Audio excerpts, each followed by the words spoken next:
Hey guys, welcome back to my channel. Today we're going to be doing a little Q&A. I asked you guys over on Instagram and here on my channel for any questions that you had for me, and I have a little list. One thing I like about the idea of doing a Q&A is that I know that this video will mostly be only watched by like my true community, those of you who like actually care about me and want to just know more about my life. So it feels a lot less stressful to record because I'm not like worrying about how I word things, because for the most part I would hope that those who watch this video kind of understand me as a person, so I don't have to be too worried about my words being misconstrued, if that makes sense. So it just feels a lot more chill to sit here and record with you guys, which is actually why I had put up a post on my community tab asking if you guys like live streams, because I always have wanted to live stream on Twitch because I like playing video games, but I never do because gaming is not something I do consistently enough, but talking and making videos is something that I do consistently. So I was thinking if you guys liked live streams that I could do that more often to just share the random things throughout the weeks, you know? I don't know. I thought it would be fun to have like open conversation on live stream. So it was very like split. Like I feel like 30% of people said they like them, 30% said they like watching them later, and 30% said they don't like them at all. So I don't really know how to take that information, but I don't know. If I did do live streams, I feel like it would be more of like a every other week or like even a monthly thing. And it would be in addition to my content that I already am going to be creating. So I don't know. But for today, we're just going to be going through these videos. So I'm pulling them up on my phone really quick because I have a little list. Let's start with questions about Oliver, my husband, if you're not familiar. So Hannah asked, how long have you and your husband been married or together? So basically me and Oliver have been married for just a little over 1 year now. Our anniversary is August 18th. So is that right? Is it August 18th? Hold on, I gotta check. Guys, I say the wrong date every time. It's August 19th, 2020. So we actually eloped August 19th, 2020. We have been dating since, oh my goodness, how long have we been dating? January 23rd, 2017. So it'll be 5 years of dating this January, and we've been married for a little over 1 year. So we've been together for almost 5 years total, but we grew up in the same hometown. So we went to the same elementary school, and I like actually transferred elementary schools. So initially we were at the same elementary school, but we weren't in any of the same like classes. But then we both transferred to a different elementary school, and we were in the same 4th and 5th grade class. So I remember him from elementary school because we were in the same class together, and it was like a 20-person class obviously. But then we went to different middle schools because we lived like in different, you know, districts for the middle schools. But then high school, we also went to different high schools at the beginning, but then we both transferred to this charter school that's in our town. We basically met again in high school through a mutual friend. So one of Oliver's best friends and I started hanging out, which then in turn like kind of combined our friend groups, and me and Cindy hung out with Oliver and his other friends a lot, and we were friends for a year and a half maybe before we started dating, maybe longer. Honestly, I'm not really sure. Yeah, I think we started becoming friends like senior year of high school, and we both ended up going to the same college. So in college, we ended up dating about halfway through our freshman year of college. But basically, long story short, was I liked him for a while in senior year of high school, but I never said anything, and he basically thought there was no way I would like him. So we just like never told each other that we liked each other until high school. Basically, someone told Oliver that I used to like him, so then he found out, hence then he kind of like asked me out, and then we started dating, and then we became boyfriend and girlfriend officially. So yeah, basically we've been together for a while. We've had a long history. But the next question someone asked is, how has married life been? And overall, married life has been legitimately great. I have no complaints about it. There's nothing I can say negative about living with your best friend. It is the best thing ever. I'm trying to think of like a good way to answer this question, because obviously just saying it's been great is pretty boring. I feel like I'm gonna think of like my favorite thing. I'm gonna think of like the most surprising thing and my favorite thing.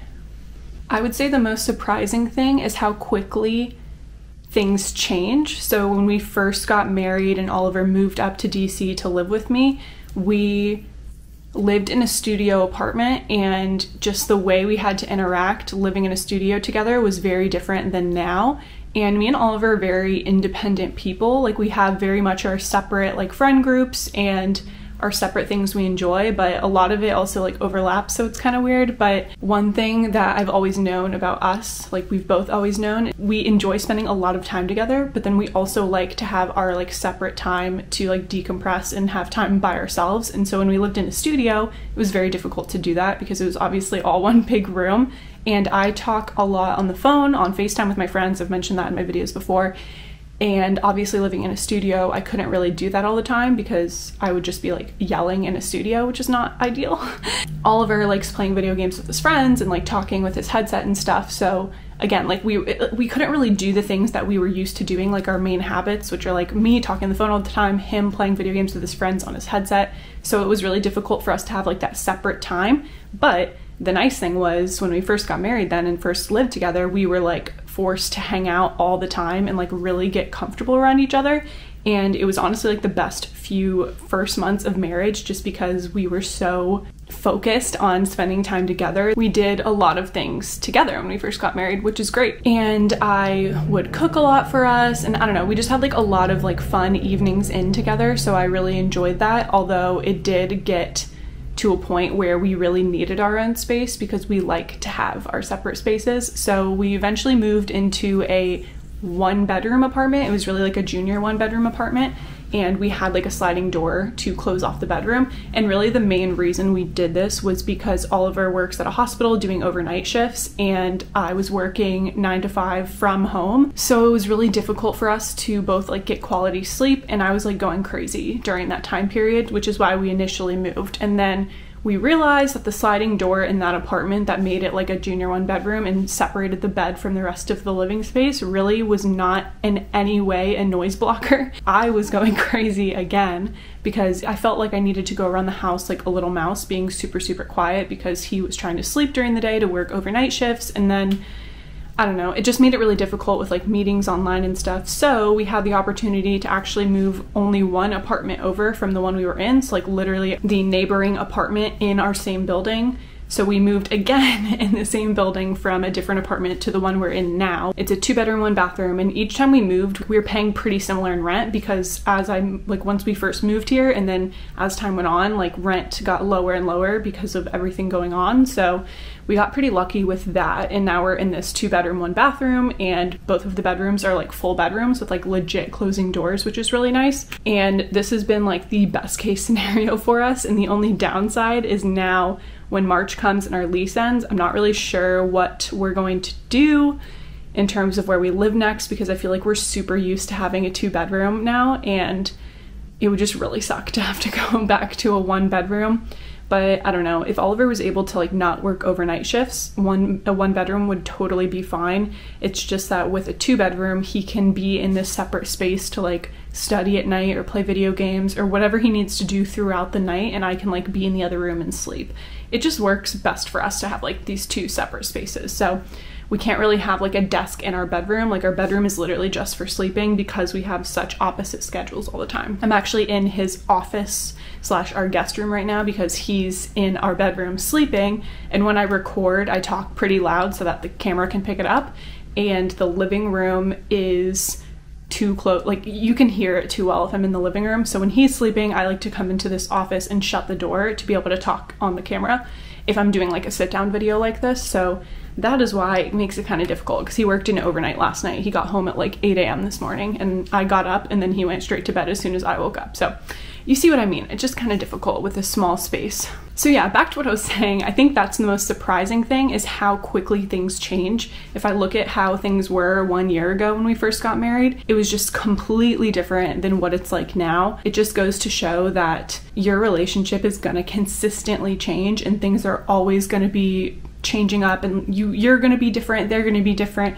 And as long as you go into a relationship with the mindset of I'm choosing to love you and I'm choosing to spend the rest of my life with you, then in my opinion there is a lot less issues with your relationship if you view it that way.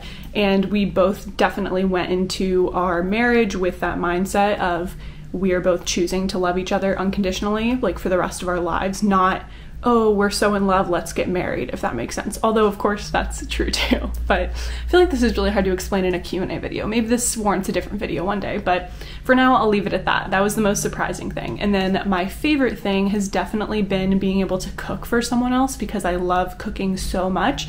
But the adjustment there is that Oliver likes to eat a lot of protein and higher calorie meals, and I definitely veer more towards veggie type meals. I don't love cooking meat all the time, and I only really like to eat meat every once in a while. I'm not like a eat meat 3 times a day type of person, you know?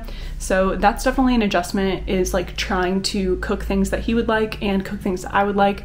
And a lot of the meals that are my favorite meals, he actually doesn't really like them, because they might have like a lot of veggies, which he doesn't love a lot of veggies, or like they have tomato sauce, because tomato sauce is like my favorite thing ever, and he doesn't like tomato sauce. So yeah, it's my favorite thing being able to cook for someone else, but it's also difficult because we have such different like food palettes, so it makes it kind of interesting. But it's a challenge, and I'm always looking for new recipes because of that, which is nice. I feel like the next question I should go over is if we want to have kids one day, and the answer is 100% yes. I've always wanted children. In terms of how many kids we want, I don't really know. I usually say 2, and I feel like Oliver usually says 2 as well, but I think we're both like open to like whatever. Like we're gonna just, you know, have our first kid and then see how we feel. If we want to have another kid, then we will, and if we want to have another, then we will. But I can't really imagine having more than 3 kids. That to me feels like the cap, but also I have no idea. 2 just seems like a good number for me though.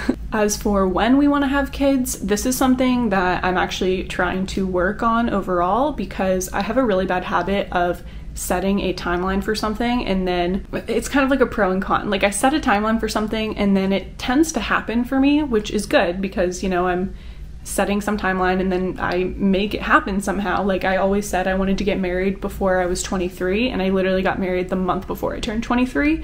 So, you know, there's some good to it, but the negative that I've seen in my life with doing it this way is that I get so stuck on a specific timeline that I have a really hard time allowing my life to just like go how it goes, and like to, you know, like flow with it, if that makes sense. So I don't know. Basically, I have always said that I want to have kids when I turn 28. Like once I turn 28, that's when I want to start having children. And that always seemed to kind of line up with Oliver's timeline for medical school, because ideally we would like to start having kids after he's done with medical school, so that he is now, you know, in his residency and we're kind of like more settled. Now we are kind of looking at our timeline being pushed a bit because of medical school, so he won't be going to medical school until August of 2023, which would put me at 30 when he finishes medical school, like 29, 30. So if I wanted to have kids at 28, then he would still be in medical school. So you can see what I mean. Like if I stuck to that too much, then we are potentially going to be having kids at a time that doesn't really make sense to have kids, or maybe it does make sense to have kids when he's in medical school. Like we don't really know. So I'm really trying to reframe my mindset with that, and more just kind of let life go how it goes and do what makes sense at the time, because we can't like plan that far in the future all the time. Like we can have an idea of what we want, and it's good to have goals, but a lot of times there's just really no way to know. I think this brings us perfectly into the next question. What are your top 1 or 2 cities that you would like to live in the future? So I have always said I don't like Florida. I'm sure many of you have heard me say this on my channel, because I bash on Florida all the time, and it's mainly because of the weather. That's like the main thing I don't like. Although I really do like the beach and I enjoy being near the water, I appreciate seasons so much though that I've always wanted to live up north. So this is my first time ever living up north. Like last fall and winter was my first fall and winter I'd ever experienced up north. It's definitely solidified that I like living where there's like actual seasonal change.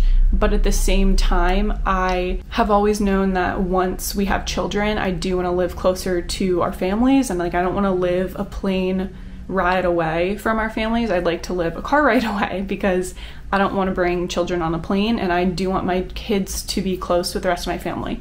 And my mom's side of the family all lives in the same area, like majority of them. So like for holidays and stuff, we usually all get together, and there'll be like 25 of us. So it just kind of sucks to know that like everyone is around each other and they all get to see each other all the time, and then like I'm all the way up here and I can only really go when there's a holiday and like we pre-plan, and it's just like such a big deal to go.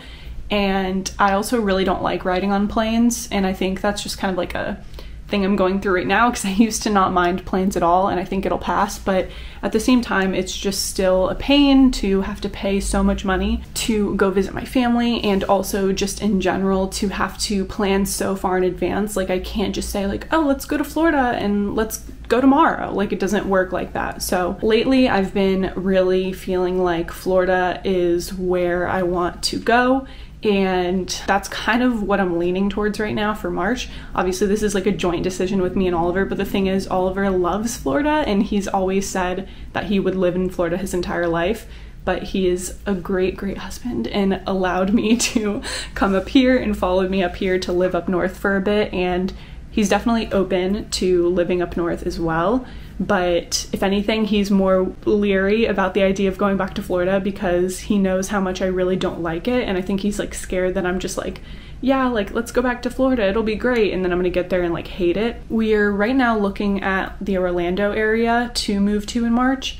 And I've been saying that for a pretty long time. I don't know if I've said it much on the channel, but I've been saying that to like friends and family quite a bit for a while. So I definitely can see us doing that, but I'm not 100% sure. And then the other place that we are considering is Philly, because we do have Kaylee close by and her family, so it feels like we're not like completely alone up there. And that's another potential possibility of somewhere we could go in March. But to, I guess, fully answer the question, places I would love to live, if I could just live wherever I want without any like thought about logistics or anything like that, just like in terms of the actual place, I, number one, would love to live in New York City for a time being, even though I really don't like living in cities. I just think it would be fun to live there for like a period of time, as well as on like the complete opposite side of the spectrum, living in a small town in New England. So I don't really know exactly where. I've actually never even been to New England, so it's more just like a dream of mine, but Gilmore Girls just makes me really want to live in like a small town in New England, if that makes sense. The closest that I can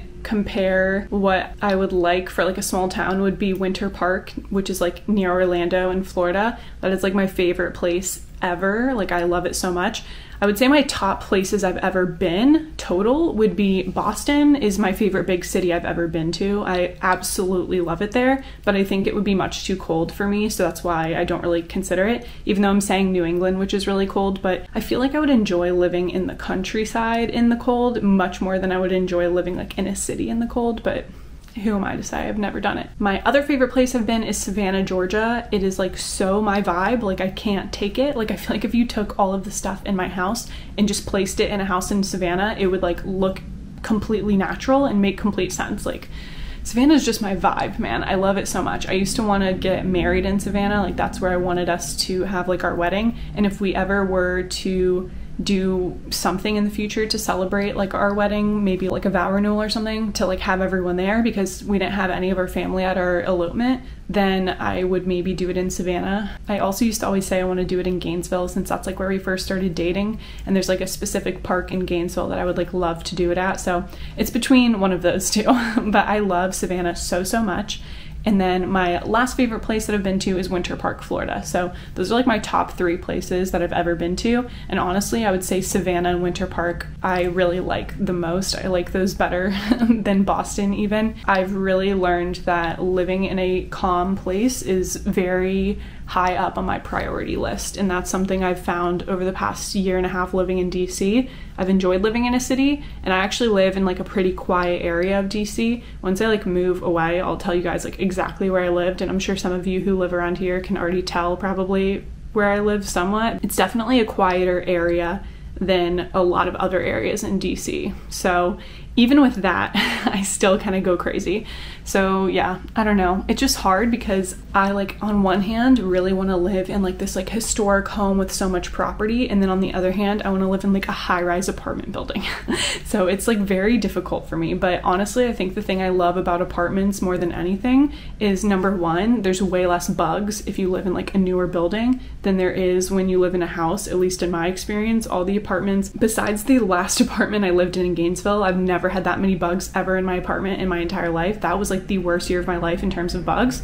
But every other apartment I've lived in, I have had less bugs in the apartment than I ever had in my like childhood home. So for me, because I hate bugs so much, that part of living in an apartment is super nice. And the other part is a lot of the apartments I've lived in too have felt much safer than I've ever felt living in a house as well. Oh, Boba's coming in now. You guys want to see Boba?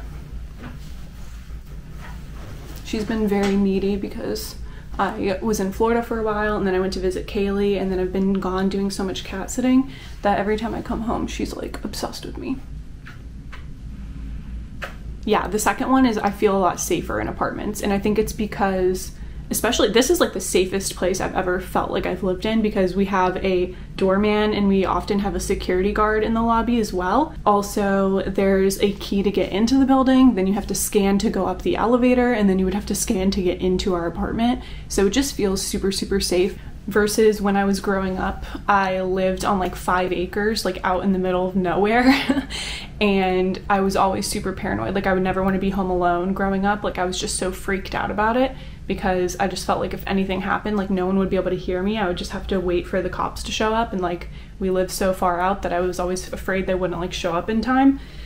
So yeah, and now especially since Oliver like works a lot of overnights, it's really nice feeling safe sleeping at night by myself, because I've definitely lived in apartments too where I wouldn't feel the safest in the whole world like sleeping at night if I was there by myself. So that's something I do consider for the future as well, like when we go wherever we move next, knowing that Oliver will probably be doing overnight shifts still, unless like something changes, he might not. But if he's still doing overnights, then I would like to live in a place that makes me feel safe enough to sleep by myself at night. So someone asked places I want to visit in the US and abroad. So I really want to see everything on the West Coast. I've only left this time zone one time, and it was to go to Portland for my internship with the company I was working for.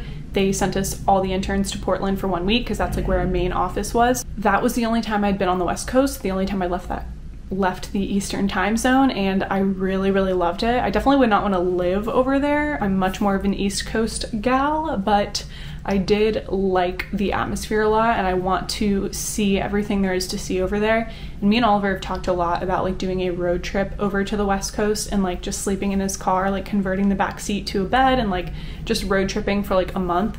So that's something we're still considering, like around the time that our lease ends, that we might want to do, so that we can both see more, because he never has been to the West Coast. Yeah, like DC was like probably the furthest north he'd been in a very long time. I think he'd gone to New Jersey because he has some family in New Jersey when he was really young, but coming to DC, and then when we went to New York City for a trip was like the furthest north he'd ever been. Yeah, like all of that was definitely like for him, you know, so that was pretty cool, as well as like seeing mountains. We went skiing together when we had been dating for a few years with like a group of friends in college, and he had never seen snow, which I had never really seen snow either, so like that was crazy. And then we both saw snow fall for the first time in winter of this last year when we were in DC, so that was really cool too. So yeah, we both just really haven't seen a lot, so we definitely want to go to the West Coast and see like everything there is to see.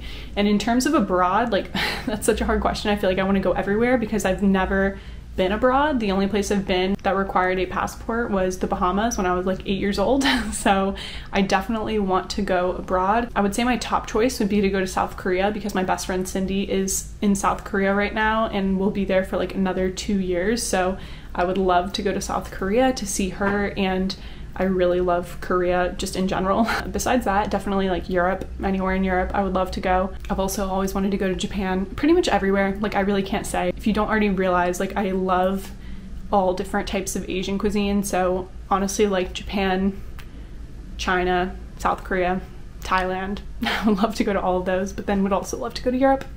Not a really good answer. I'd like to go anywhere. What are your top places that you've been abroad? I'm very curious to know what your favorite places are if you have been abroad, or if not, where do you want to go, or what's your top place? Because that's just such a hard question for me, and I always debate like, oh, I feel like I should see all of the US before I spend money going abroad, but then I'm like, well, how much, there's so much to see in the US. If I keep saying that, like I'll never go abroad. So I don't know, I struggle with that. Okay, really quickly, someone asked how old Boba is. So I got Boba my sophomore year of college in like October, but she was born in May of that year. So She was born May of 2017, so she is a little bit over 4 years old right now. And I'll put a few pictures of her when I first got her as a kitten up here because they are legit so cute. One day I'll tell you guys the story of when I got Boba because best day of my life. We just instantly connected and she's forever been obsessed with me since that day. So, all right, I'll move into 2 of the deep questions and then we'll go back to some more chill questions. But one of the questions I got was if I will ever go back to an engineering job, and the answer to that is I really don't know. I definitely don't see myself going back into transportation engineering specifically, just because, I don't know, it just really wasn't my thing. And although I like did a good job at it, I don't know, it just didn't fit me well, and I don't feel like I enjoyed it as much as I should, so I don't really see myself going into transportation unless potentially I worked for a government entity instead of working for a consulting company. So that's the only time I can really see myself doing it. I definitely will not go back into consulting. But in terms of engineering as a whole, my degree is actually in industrial engineering, which civil engineering is more the degree you get if you go into transportation. So I actually have quite a bit of like range because my experience is specifically, I have kind of 2 sets of experiences. I have a lot of experience in more of the like computer engineering field because I started in computer engineering at my college. So I initially worked at a data center at the UF campus and I really, really loved that. And a lot of times I miss working in a data center a lot and I want to do that again. So that is probably what I most likely see myself doing if I went back into like the engineering field or just like into a job that like fits my experience. I'd probably work in a data center again. And the cool thing about that is that there is a potential to work part-time if you're working in a data center. So I do see myself working part-time and still doing my business part-time if I don't see like my business growing as quickly as I hope it will. And if I had to go full-time, then again, I probably would just work in a data center of some sorts. I definitely like the computer side of things a lot more when it comes to engineering. I don't wish that I did computer engineering because it really wasn't the right thing for me, and I then switched to electrical engineering, which again just wasn't really right. But I ended in industrial, and the cool thing about industrial is it's very broad and it encompasses a lot, and a lot of industrial engineers end up being like project managers because we do like dabble in all of the different engineering types for our courses. So it's much more of like the business side of engineering, which definitely fits my personality more. So I'm happy with what I ended in.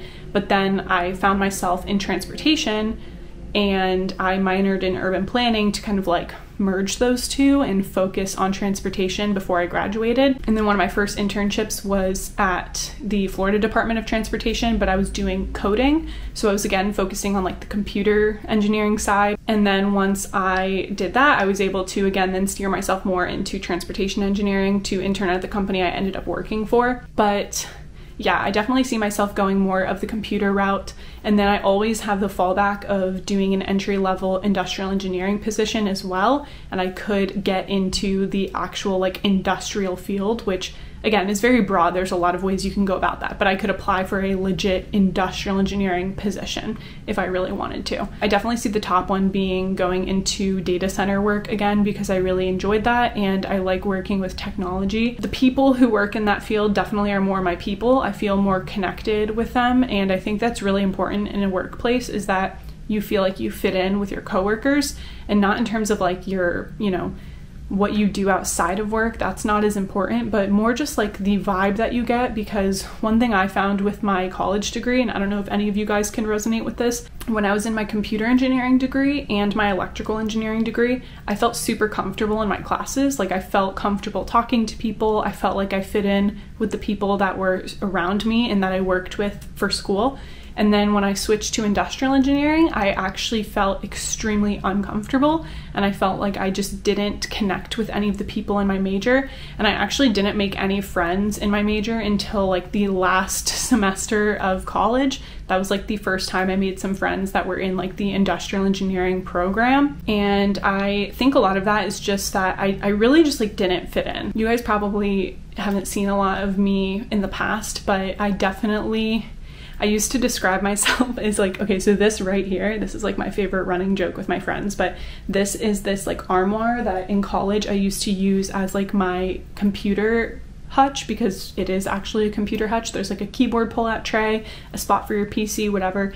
And like I built my own PC in college and I love playing PC games on my computer. I used to always say that like this hutch is a description of me, because I went through a phase where I definitely dressed and looked more the part, which I've made content on this on my Instagram before about this idea of like fitting into a specific box or specific genre. But when I first was in college, I definitely felt like I needed to fit into the way I felt inside. So, you know, I like bleached my hair, I went through like all different colors of hair, I dressed in like all dark clothing, and like I thought I needed to like fit the part of like what I enjoyed doing, like playing video games, and you know, I worked in the data center, and like I don't know, I just felt like I had to fit in with everyone in terms of the way I looked. But that wasn't actually the way I enjoyed looking, although I really do miss my purple hair.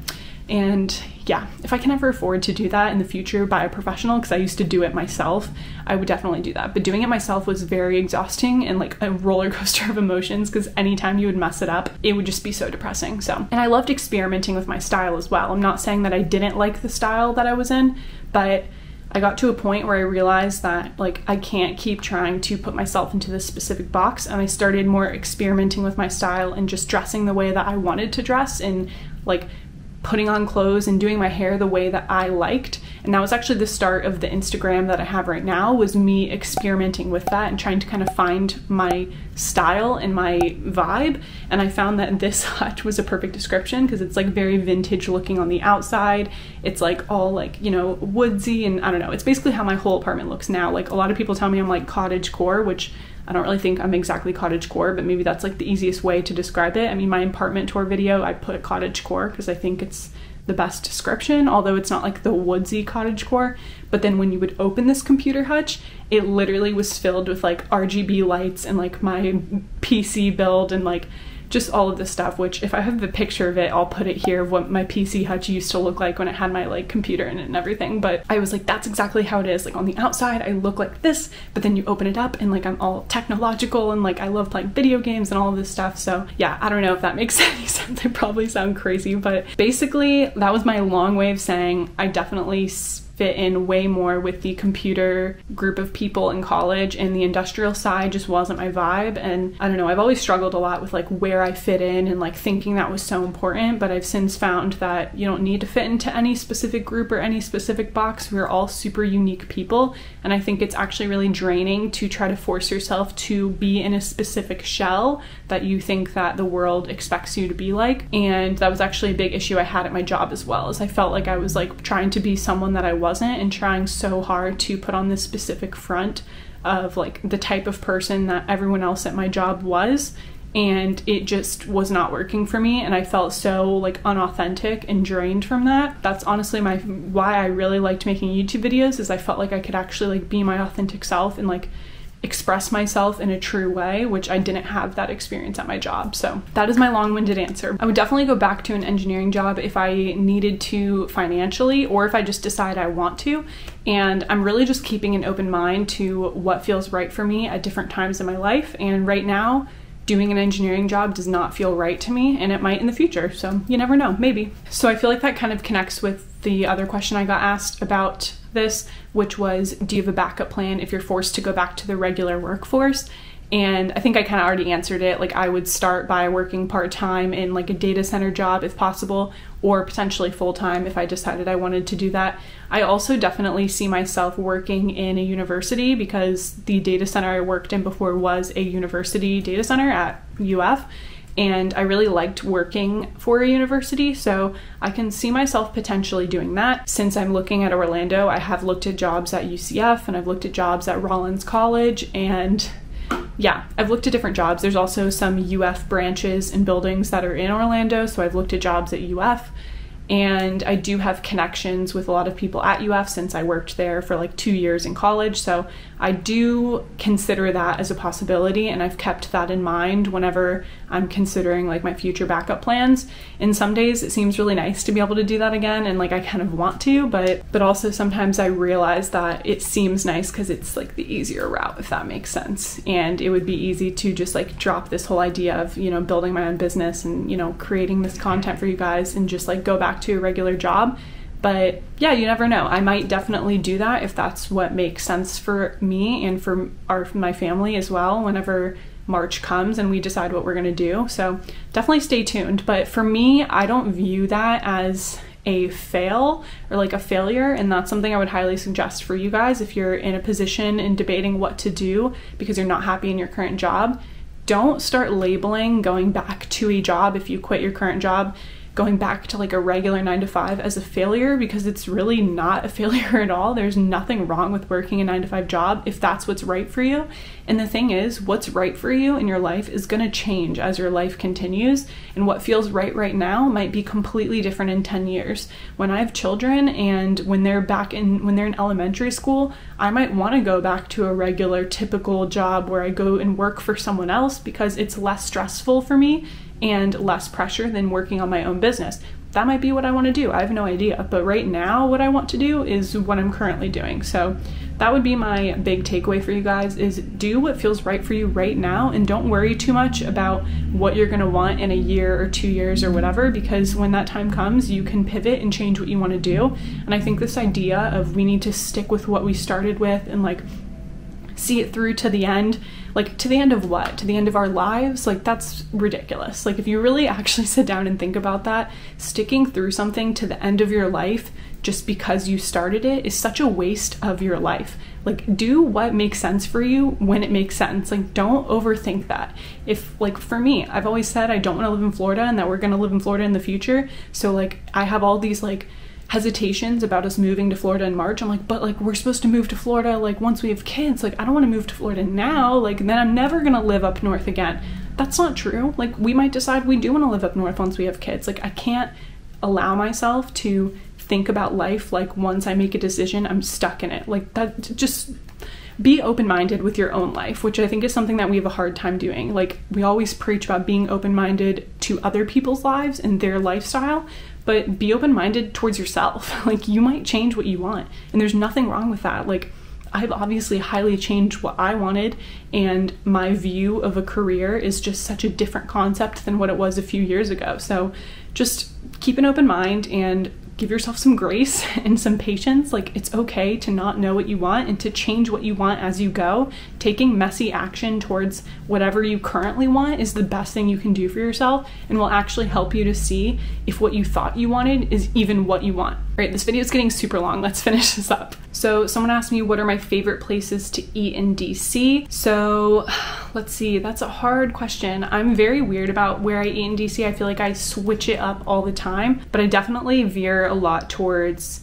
different Asian cuisines. Like, my favorite sushi place is Sushi Hachi, which I went to literally like last week for the first time, and it was like the best sushi I've ever had. There's this Vietnamese place I love that's actually in Northern Virginia, as well as my favorite bubble tea places in Northern Virginia. So that's another thing, is I go to Northern Virginia a lot for food. My favorite barbecue place is in Northern Virginia. I'm hoping I'm just popping these names up here while I go. My favorite Italian place is, I think it's in DC. I've tried so many Italian places in DC, and this was by far my favorite. A lot of the typical places that people suggest in DC are all really good. Like, I don't know, like Ted's Bulletin, or I don't know, you know what I'm talking about. Like, the really famous DC places, they're all good. Like, don't get me wrong. But yeah, they're not like my favorite places ever. Like, I've tried a lot of like the typical ones, and I don't think they're like the end all be all. My biggest suggestion for trying food in DC is Restaurant Week. Whenever Restaurant Week comes, just check the list and see whatever looks good to you and try it out. I went to, I think it's called Rasika for Indian food, and that was definitely my favorite Indian food I've ever had. Yeah, I would say those are all of my top places to eat, but I mainly get bubble tea a lot. That's honestly like the thing I get most in DC. Sticking on the topic of food, favorite recipes to make, I will link them down below for you guys, but Actually, I have a Notion page that's all of the recipes that I use, and I will try to link that below if I can. I would say the top things I make are, in the fall, I like making this beef stew, which I actually made last night, so I'm gonna eat it soon, and it's like a crock pot recipe. I also like making this like garlic chicken and potatoes recipe. That's super easy to make and actually tastes amazing. Like, it's so good. I really like making soups, so there's like this lemon chicken orzo soup that I make a lot, as well as this like creamy Tuscan chicken soup. Soups are just super easy to make and always really good. I really love making this like whole Chipotle copycat recipe, and I do like Chipotle chicken, Chipotle rice, like all of the Chipotle things, salsa, corn salsa, black beans, all of that. So that's another favorite that I definitely make a lot, and it's really good for meal prepping and stuff. And then lastly, I definitely enjoy making different Asian foods. A lot of them were inspired from Cindy giving me recipes that she likes making. So there's this ginger scallion poached chicken that I've made a lot on my channel for sure. I feel like I've shown you guys that multiple times, but that's one of my favorites, as well as making bulgogi and making like fried rice with that. I like doing that a lot. I also like making miso soup and doing like a fried fish on the side with ponzu sauce. That's super good. I would say those are probably my top recipes, but I feel like I just named so many, so I'm really sorry to overwhelm you, but I very much like cooking if you can't tell. Oh, I also like making jerk chicken and coconut rice. Definitely one of my top recipes that I like making. So yeah, those are all the ones I like, but that's a lot of recipes. Okay, so we have 2 more questions. Favorite books and movies. I'm not a movie person unless it's a series. So for me, like my favorite movies are Harry Potter. I'm right now watching Lord of the Rings, which I'm really, really enjoying, and The Hobbit was really good. I definitely prefer series for movies. Honestly, I feel like I couldn't even tell you any favorite movies that aren't a series because I just tend to not watch them that often. But favorite books, I definitely like more, I don't know if sci-fi is the right genre, but I've really been enjoying Lord of the Rings.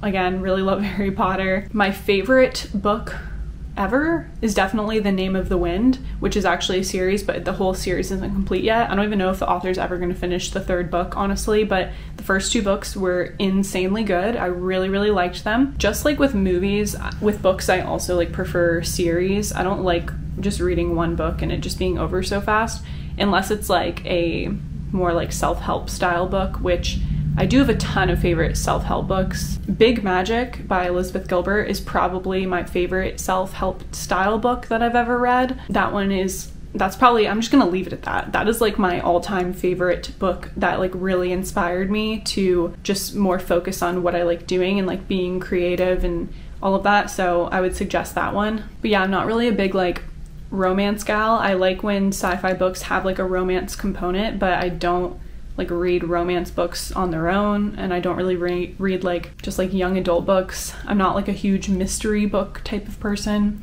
I don't know. I definitely read like a lot of sci-fi and a lot of self-help. That's probably like the 2 genres I read. And then the last question was, what is my MBTI? I'm trying to really quickly look up the name for it. So I'm an INFJ, which is the advocate, and I've definitely veered between ENFJ and INFJ throughout my life, but I have found that as I went through college, I became an INFJ, and I always used to be like 51 extrovert, 49 introvert, and then I like flipped and now I'm like much more introverted than extroverted, but I think I still am like very close 50-50, so you could probably call me either, but I definitely resonate more with INFJ, the advocate, when I read it. So now that that's what I get when I take the quiz now, and I resonate with it a lot more. And then my Enneagram is, I'm a 4, which is sometimes called the individualist or the creative. Yeah, the main thing that I find I resonate with in the Enneagram 4 is the need to feel understood. I definitely have like a deep need to feel understood, and when I don't feel understood, I have a lot of issues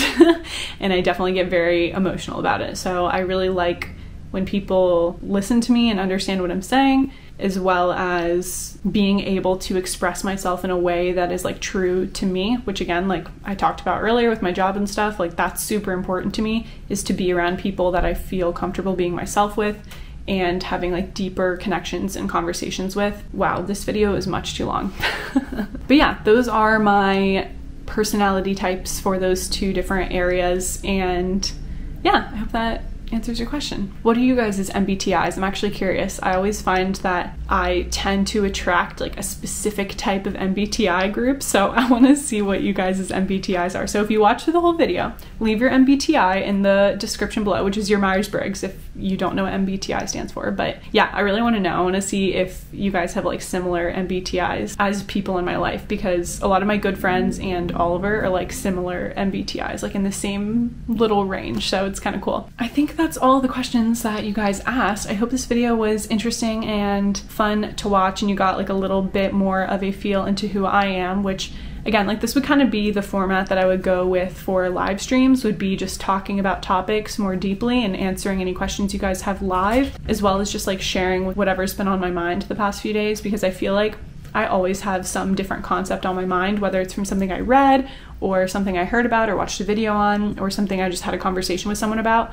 I tend to think very deeply about different topics, and then I love talking about them, but I don't always have an outlet to talk about them, and if I talked about them always in my vlogs would literally just be me talking the entire time. So anyways, point is, I hope you enjoyed this video. If you do want to see live streams, then like this video so I can see how much you guys enjoy just the more chatty type of videos. But I'm going to go eat my stew because I'm starving, and I also have cat sitting jobs to do, and I should be editing a video right now, so I'm gonna go. But thanks for listening and letting me talk, and I will see you guys in the next one. Bye.